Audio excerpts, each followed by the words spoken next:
இன்னைக்கான கேள்வி பார்க்கலாங்க. நவீன பஞ்சாப் இலக்கியத்தின் தந்தை என்று அழைக்கப்படுபவர் யாருன்னு கேட்டிருக்காங்க. சரியான விடை என்னன்னு பார்த்தீங்கன்னா, பாய் வீர் சிங். அடுத்த கேள்விங்க. இந்தியாவில் மாவட்ட நிர்வாகமும், மாவட்ட ஆட்சியர் அலுவலகமும் அறிமுகப்படுத்தப்பட்ட ஆண்டு எப்பன்னு கேட்டிருக்காங்க. 1772. இதில ஆப்ஷன் ஏ இருக்கக்கூடிய 1857 பெரும்புரட்சியை குறிக்கிறது. அதே 1757 வந்து பார்த்தீங்கன்னா, பேட்டில் ஆஃப் பிளாசிய குறிக்கிறது. அடுத்த கேள்விங்க. இந்தியாவின் மாவட்ட ஆட்சியர் அலுவலகத்தை தோற்றுவித்தவர் யாருன்னு கேட்டிருக்காங்க. இதற்கு சரியான விடை என்னன்னு பார்த்தீங்கன்னா, வாரன் ஹேஸ்டிங்ஸ் சரிங்களா?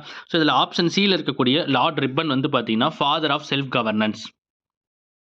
அடுத்த கேள்விங்க. எந்த ஆண்டு HIV மற்றும் எய்ட்ஸ் பாதுகாப்பு மற்றும் கட்டுப்பாட்டு மசோதா பாராளுமன்றத்தில் நிறைவேற்றப்பட்டது? இதற்கு சரியான விடை என்னன்னு பார்த்தீங்கன்னா, 2017.